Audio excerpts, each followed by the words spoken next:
Monsieur Abdul Gadri Kaba, il est directeur général du CEDUST, hein, le Centre d'études et de documentation universitaire et technique.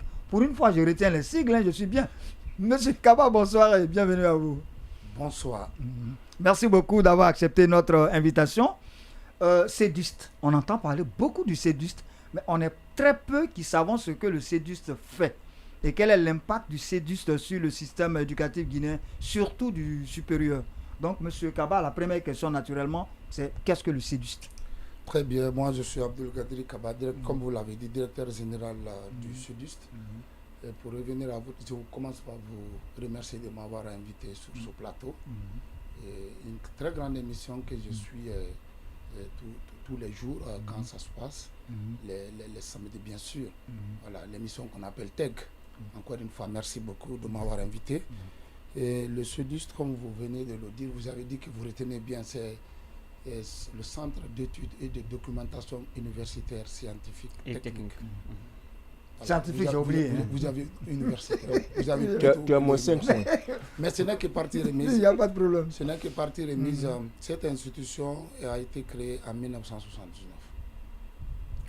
Et ça a été opérationnalisé en 1980, au mois de janvier, pour permettre à notre pays, notamment le système éducatif, en particulier le ministère de l'Enseignement supérieur, de la Recherche scientifique et de l'Innovation, d'appuyer l'ensemble de nos institutions d'enseignement supérieur, mais aussi nos institutions de recherche scientifique et nos centres de documentation, à mettre en place une véritable politique de documentation et à avoir accès à des ressources documentaires de qualité. Et je précise une chose avant de finir. Aujourd'hui, on ne peut pas prétendre à un enseignement de qualité si on n'a pas une documentation de qualité. Un enseignement de qualité suppose que les parties prenantes, notamment les étudiants, les enseignants-chercheurs ont accès à la documentation pertinente et à la documentation de qualité. C'est pourquoi les autorités d'alors, qui y avaient une longueur d'onde et sur le temps, ont pris la bonne initiative de créer cette institution pour appuyer le système éducatif, notamment l'enseignement supérieur. Oui. Voilà. Donc, ma deuxième question, je vais vous laisser. Oui. Bon, oui. Je pense que oui. Si M. Odilon veut intervenir. Il y a juste quelques jours, il a été promulgué le statut particulier des établissements publics à caractère scientifique. Et qui parle d'établissements publics à caractère scientifique cite également les CDI, les centres de documentation et d'information. Dites-nous aujourd'hui, après la promulgation de cette loi-là, comment votre centre est organisé? Est-ce que vous disposez aujourd'hui d'un conseil d'administration, d'un conseil scientifique? La direction générale, elle existe, et quels sont également les départements s'ils existent? Merci infiniment, monsieur. Je vais commencer par remercier Madame la ministre de l'Enseignement supérieur, de la Recherche scientifique et de l'Innovation qui, par sa bravoure, s'est battue pour cette frange de la population, notamment les enseignants-chercheurs, pour la mise en place de cette loi. Ça a été une bataille ardue, mais finalement qui a été gagnée, qui a été premièrement votée et je dirais plébiscitée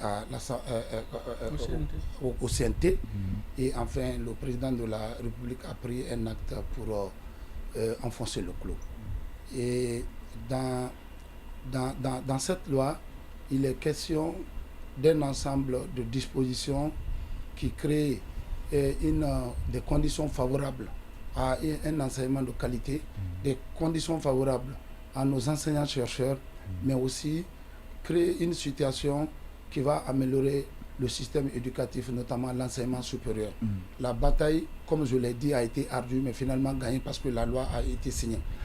Et pour venir plus loin, la deuxième partie de votre question qui concerne notamment les CDI, les centres les CDI, ça veut dire tout simplement les centres de documentation et d'information, catégorie dans laquelle est rangé le CEDUST et qui se positionne aujourd'hui très bien.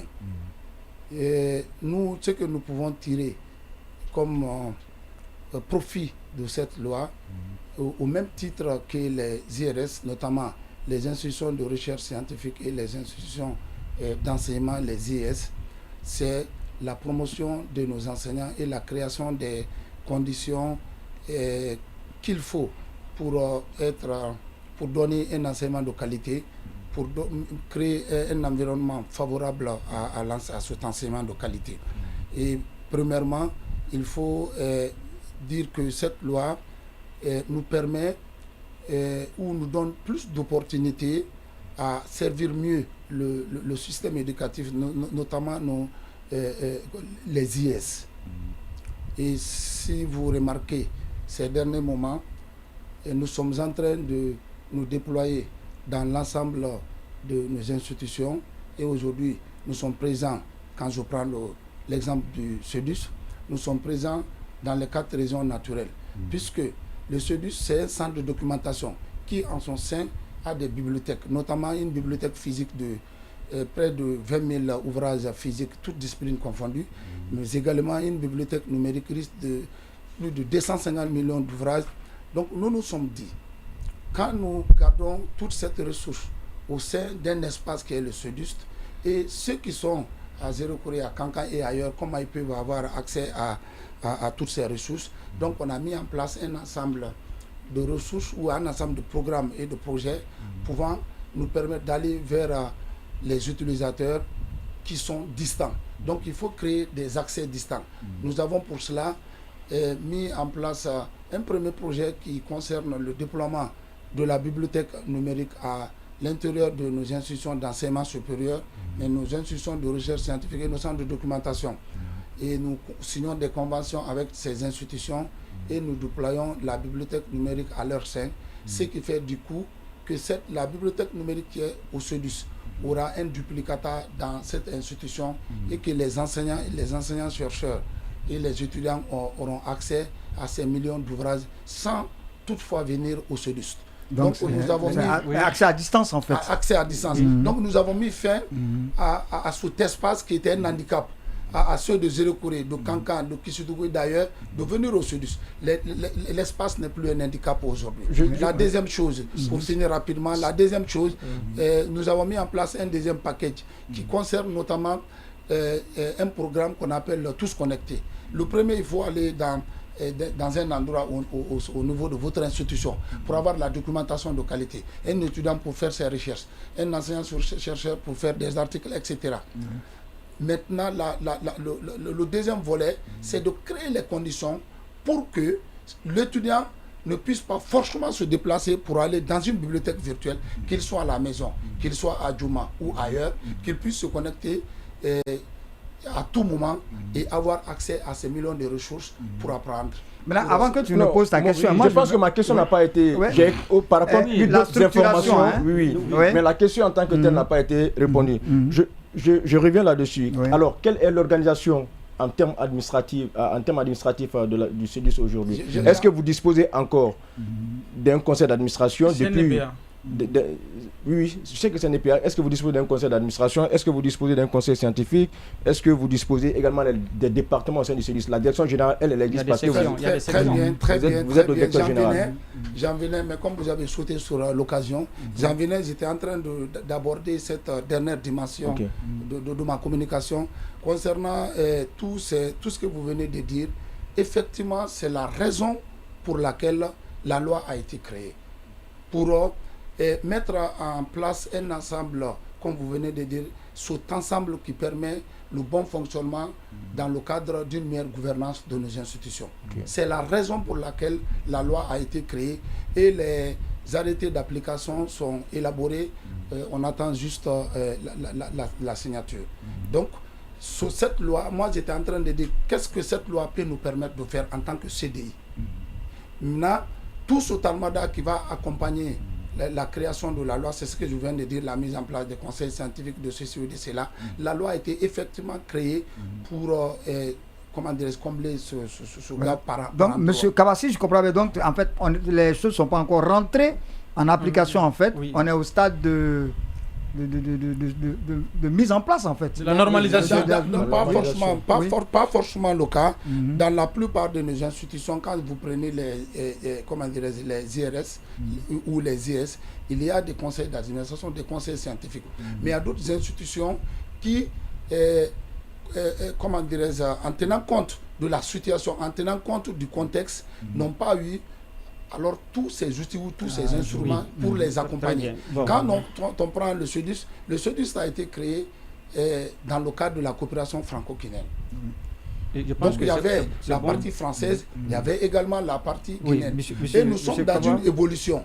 La société est en perpétuelle évolution et il faut adapter notre évolution à l'évolution de la société. C'est ce qui a amené à créer cette loi qui a plusieurs implications. Merci M. Kaba. Moi je voudrais vous poser deux questions.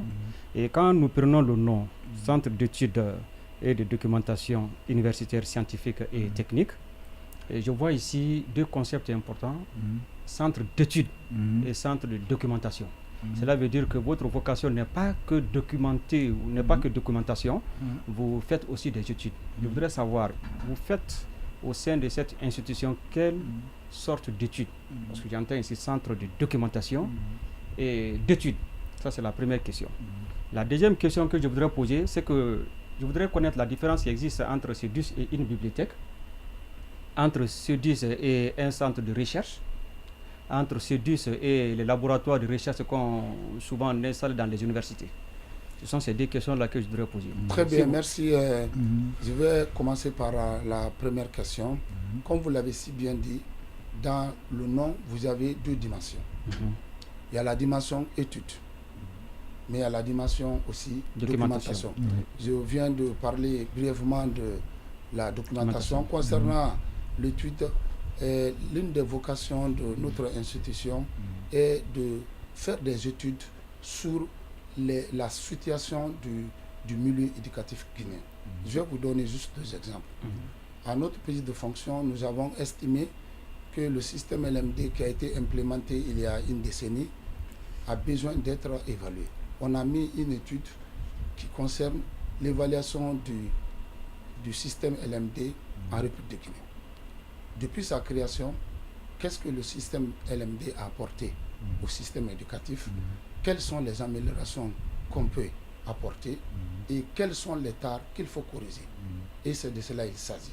Le deuxième, c'est quoi? Nous avons fait une petite enquête qui nous a permis de comprendre clairement qu'en République de Guinée, comme partout dans le monde entier, le niveau de la lecture a drastiquement... Alors, très bien, vous comprenez? Et ça, c'est un problème. On ne peut pas comprendre les choses dans un environnement complexe comme ça si on ne fait pas d'études. Il faut faire des études. Les études partent du diagnostic sur le terrain pour ressortir les vrais problèmes. Et ces problèmes sont proposés alors aux décideurs pour apporter des solutions. Et nous avons, à ce niveau, nous avons essayé d'aller plus loin. Les études ne sont pas bouclées encore, je le précise. Mais selon l'évolution ou les différentes phases, nous avons compris qu'en République de Guinée, par exemple, l'avènement de l'Internet et des réseaux sociaux sont l'une des causes qui affectent dangereusement le niveau de nos élèves. Le niveau de lecture. Et ce niveau ne concerne pas que nos étudiants. Ça concerne tout le monde, à tous les niveaux. Quand nous allons présenter les études, vous aurez une copie. Mais maintenant, M. Kaba, avant que vous ne poursuiviez... Je termine, mais vous verrez que ça prend tous les pans. Non seulement tous les âges, mais aussi tous les niveaux socio-professionnels. Il y a ceux qui sont les adolescents, il y a les adultes, il y a les vieilles personnes, ou à le troisième âge pour être plus courtois. Mais au niveau des... Deuxième question. Deuxième question là. Il n'a pas deuxième question alors. Il sait. Je pense que vous avez retenu la deuxième question. Je l'ai dit tout simplement. Non, il n'a pas répondu. Je l'ai dit tout simplement la différence entre la bibliothèque et SEDUS. Non, c'est la deuxième question. Vous ne me permettez pas. Il a pris la dimension. Vous avez dit études. J'ai fini ça. Mais c'est pourquoi, donnez-moi un peu de temps, je vais expliquer. Vous avez posé des questions. J'ai répondu répondu à la première question. Très bien, mais et pas... aussitôt, voilà. Ça, c'est la réponse à la première question. La deuxième question, Oui. le CEDUS, par exemple, est un centre de documentation qui concerne le système éducatif, mais plus précisément l'enseignement supérieur. Maintenant, vous avez parlé de bibliothèques. En Guinée, il y a beaucoup de bibliothèques, que ce soit publiques ou privées. Il y a aussi les laboratoires, comme vous venez de le dire. Il y a une très grande différence. Un centre de documentation a pour vocation de créer en son sein des bibliothèques, mais aussi des structures qui permettent de donner une plus grande visibilité à tout ce qu'on a, tout ce qui a trait à la documentation. Quand vous dites une bibliothèque, dans une bibliothèque, vous n'avez que des livres. Vous n'avez pas plus. Mais nous, on va au-delà des livres. Non seulement on a une bibliothèque physique, mais aussi on a une bibliothèque virtuelle. Au-delà de ça, on a une dimension multimédia. Cette dimension, parce que la documentation n'est pas que le livre ou bien virtuel. Il y a la documentation multimédia, comme les fonds sonores, les vidéos et consorts. Vous comprenez? Et nous accompagnons en même temps les structures partenaires dans la mise en place d'une véritable politique de documentation. Et une bibliothèque n'a pas cette vocation. Une bibliothèque, c'est recevoir des gens pour venir lire en leur sein. Et nous allons plus loin même. C'est un peu service après-vente. Nous nous déployons vers les utilisateurs. Une bibliothèque n'a pas cette vocation. Une bibliothèque, c'est un endroit, un espace organisé pour venir lire et prendre note. Ok. Monsieur Kaba, dans un pan de votre intervention, vous avez dit que c'est la baisse du niveau de l'élève guinéen ou de l'étudiant guinéen est due à l'avènement de la nouvelle technologie de l'information et de la communication. Moi, je ne suis pas tout à fait d'accord avec vous parce qu'il y a ce qu'on appelle des livres numériques. On peut lire aujourd'hui à travers l'Internet. Voilà, donc... c'est la mauvaise utilisation. Voilà. Parce que ça nous a fait tous rebondir. Ça, c'était une petite précision. La question que je m'en vais vous poser, c'est quoi? C'est vrai, la documentation, elle est très importante dans la qualification du système éducatif. Mais je voudrais savoir, est-ce que votre institution est en rapport avec d'autres pour pouvoir alimenter ces bibliothèques physiques, voilà. Physique et numérique, ou bien voilà. Physique ou numérique. On pourra dire les deux. Premièrement, je bondis sur la petite remarque. Quand l'étude va donner tous les détails, vous comprenez, quand nous disons que l'avènement de l'Internet et des réseaux sociaux a un impact négatif, on n'a pas donné les détails encore. On a dit que ça a un impact négatif. C'est ce que l'étude montre. Mais les conclusions vont donner plus de détails pour dire dans quelle mesure et dans quel cadre cela est arrivé. Sinon, moi j'ai beaucoup de livres numériques dans mon téléphone. Ça ne suffit pas. Vous savez, la bibliothèque, l'avènement de bibliothèque numérique est un concept récent. Et notre pays vient de l'aborder. Et nous sommes un acteur majeur aujourd'hui dans le déploiement de cette bibliothèque numérique à l'intérieur de nos institutions. Donc, la pratique qui était là, c'est aller sur les réseaux sociaux, notamment Facebook ou Twitter, TikTok. Et les gens n'ont pas accès à la documentation de qualité. Ce n'est pas seulement aller sur un site et télécharger un PDF. Non. La bibliothèque numérique va au-delà. Quand vous avez la bibliothèque, vous avez accès à un ensemble de ressources documentaires, notamment les articles les plus récents. Vous ne pouvez pas avoir accès à un livre qui... La fois passée, je l'ai prouvé ici. On était sur place, ils ont mis un livre sur la plateforme, c'est sorti. Vous comprenez? Un livre qui est publié, qui est mis sur la plateforme, aujourd'hui, vous avez accès aujourd'hui. Donc les livres... Ah bon, hein? Oui, bien sûr. Formidable, hein? Clair. C'est intéressant. Donc, vous avez accès à la documentation de qualité et de façon instantanée. Et vous avez accès aussi aux revues scientifiques. Les revues scientifiques font comme ce que nous faisons, faire des études, des recherches scientifiques. Et les conclusions, on en a besoin pour orienter nos décisions. Mais pour aller là-bas, il faut des moyens. Est-ce que tout le monde a des moyens? C'est pourquoi nous sommes en train de créer une alternative pour démocratiser cet accès, pour que tout le monde ait accès à la documentation de qualité, quel que soit ton bord. Ça, c'est un premier accès. On n'a pas fini encore. Il a posé une question. Cette question, c'est non seulement... Moi, j'ai juste rebondi sur justement la remarque. La remarque. Mais la question qu'il a posée, c'est ce que je vais répondre maintenant. Et par rapport à la question qui est posée, comme je l'ai dit tout de suite là, nous avons une bibliothèque numérique de plus de 250 millions d'ouvrages. Nous avons également une bibliothèque physique c'est-à-dire les livres physiques qu'on peut toucher, de près de 20 000 ouvrages. Donc, c'est l'une des plus grandes bibliothèques de notre pays. Oui, mais M. Kaba, à ce niveau-là, par exemple, si lui, il écrit tout de suite là un livre, je pense qu'il doit vendre son livre. Il y a un droit d'auteur. Mais est-ce que vous pouvez mettre son livre en ligne? Et si moi, je voudrais lire ce livre-là, est-ce que je peux passer par vous pour lire son livre? Comment ça se passe réellement? Très bien. Expliquez-nous. Il a posé déjà la question. La réponse à sa question va vous satisfaire. Vous comprenez? Je vais aborder directement sa question. Quel est le partenariat que nous avons pour avoir toute cette documentation?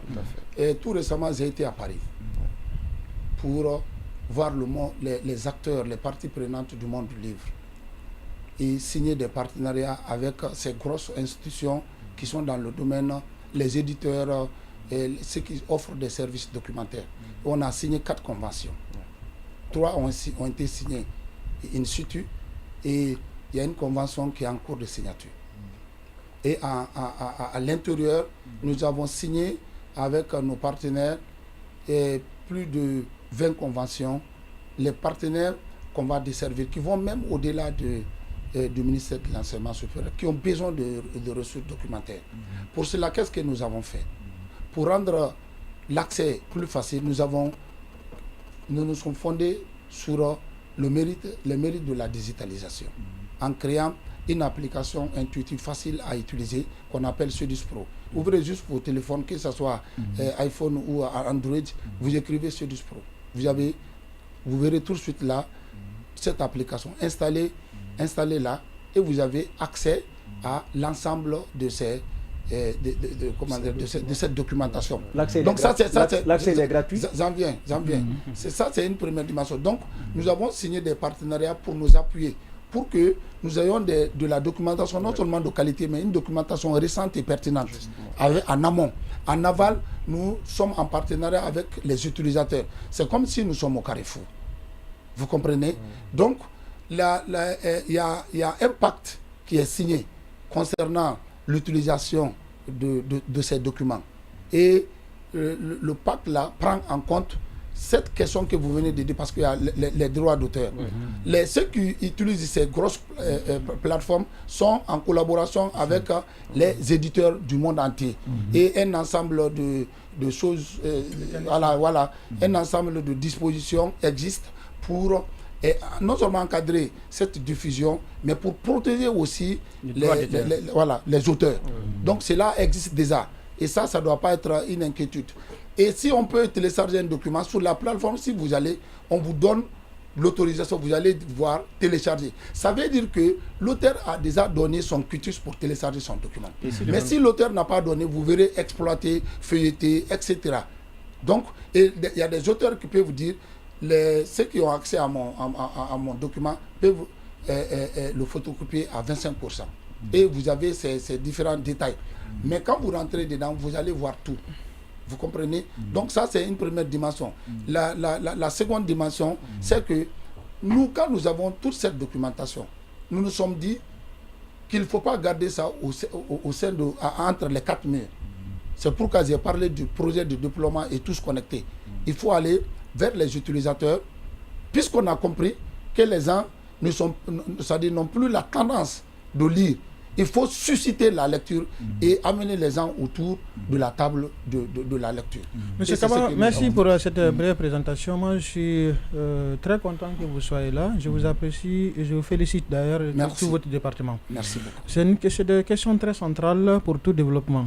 Je veux vous poser quelques questions de précision. Premièrement, c'est de dire quel est le niveau de recherche ici aujourd'hui, quel est le quota ou le pourcentage de production scientifique dans nos institutions de recherche. Nous avons combien d'écoles doctorales qui sont connectées à votre bibliothèque? Quel est le taux de pénétration sur votre plateforme? Vous êtes en partenariat avec quelles sont les bibliothèques au niveau international qui sont connues? Je vous avoue que quand moi je préparais ma thèse, il y avait toute une formation comment profiter des différentes bibliothèques qui étaient connectées à notre centre doctoral, à notre CEDOC d'alors. Donc ça prouve à suffisance que, d'ailleurs, on vous donne les ordinateurs, vous ne payez que je crois 20%, les chercheurs. Vous avez un quota, les mails sont créés, tout ceci. Et les universités ont des Wi-Fi gratuits. Donc ici aujourd'hui, moi personnellement, je fais des formations en ligne. Il me faut parfois payer 100 000 francs pour tenir un cours de 2 heures. Et que les bourses d'un étudiant guinéen n'allaient pas, je crois, même après la valorisation, ne fera même pas 1 million. Donc c'est pour vous dire aujourd'hui que votre démarche est très importante, mais il y a beaucoup de défis à relever. Surtout la question de production scientifique. Moi, je suis un chercheur, je m'interroge souvent sur la recherche en Guinée. Je publie sur des revues au niveau international. Vous trouverez que vous avez des chercheurs du Cameroun, du Togo, du Sénégal, mais la Guinée est minime. C'est très minime de trouver de cette production scientifique. Donc peut-être c'est l'arrivée avec cette graduation avec chose qu'on appelle CAMES que ça pourrait lancer. Vous aujourd'hui, qu'est-ce que vous faites pour la recherche scientifique? Comment vous transposez les résultats de cette scientifique-là? Comment vous êtes connecté avec le centre de recherche sur toutes ces questions-là que je voudrais que malgré le petit temps que vous revenez là-dessus, et ça pourrait nous permettre d'être au centre de votre mission. Tu sais que c'est ta dernière question quand même. Hein? Très bien, et très rapidement, il faut gérer le temps. Très rapidement, il faut dire que la question elle est pertinente. Et elle est de jour. Aujourd'hui, notre pays a beaucoup de défis à relever. Et chacun dans son domaine doit se battre pour relever le défi. C'est pourquoi je dis souvent dans mes communications que le développement n'est pas seulement macroéconomique. Elle est d'abord microéconomique. Ce que vous êtes en train de faire, vous êtes en train d'apporter quelque chose, une valeur ajoutée au développement de notre pays. Et c'est ce que chacun doit faire. Donc pour revenir rapidement à sa question, premièrement, concernant la production scientifique, et cette question, je ne suis pas le mieux placé pour répondre forcément à cette question. Il y a un centre ici qu'on appelle le CREVIST qui est chargé de toutes ces questions. Mais ce que je pourrais dire, Madame la ministre, quand elle est arrivée, elle a pensé à beaucoup de choses. Je félicite de l'occasion pour la remercier encore une fois. Elle a mis en place 4 revues à dimension internationale tout récemment pour permettre à nos enseignants... Dans quelle discipline? Dans toutes les disciplines aujourd'hui. Toutes les disciplines. Vous pouvez vous intéresser, vous faire une petite recherche. Il y a 4 et c'est fait en sorte que tout ne soit pas concentré en un seul endroit. Vous comprenez? Dans toutes les régions. Et vous documentez les productions là? Tout est documenté. Et tout le travail. Il y a combien de dates qui ont été publiées jusqu'à date? Non, c'est en cours. C'est une initiative qui vient d'être. Ça ne veut pas dire qu'il n'y a pas de revue en Guinée, hein, mais sur la question des revues à dimension internationale. Sinon, il y a des revues un peu partout. À Cancan, il y en a. Donc vous voyez, mais nous sommes en train de parler de revues à dimension internationale. Madame sous son leadership, on a mis en place 4 revues à dimension internationale. Ça veut dire que même à comité de lecture plurielle, même ceux qui sont à l'étranger peuvent publier dans ces revues, ainsi que les Guinéens. Donc c'est une aubaine, une grande opportunité pour les enseignants, mais aussi les enseignants. L'autre dimension de votre question, vous avez dit quelque chose. Nous sommes au carrefour. Nous collectons de l'information scientifique et nous la diffusons. Il y a des gens qui ont le savoir, qui transcrivent ce savoir dans des documents, que ce soit des articles ou des livres. Ceux-là sont des producteurs, comme il l'a bien dit, la production scientifique. Il y a des gens qui ont besoin de ça pour asseoir leurs convictions dans un domaine et faire autre chose, comme écrire un projet, comme par exemple faire une petite enquête, une recherche, un cadrage, ou bien rédiger ses leçons, ou bien pour un élève d'apprendre, d'approfondir une question. Vous comprenez? Donc nous sommes au carrefour de ces deux. Nous collectons l'information scientifique et technique et nous la vers de ceux qui en ont, et nous diffusons vers ceux qui en ont besoin. Donc ceux qui ont de la connaissance stockent dans les livres, et nous diffusons ces connaissances vers ceux qui en ont besoin, les enseignants chercheurs. Mais ça veut dire ici, les thèses soutenues en Guinée sont publiées, documentées au niveau de votre service. C'est ce que nous sommes en train de faire. Il y a beaucoup de choses à faire.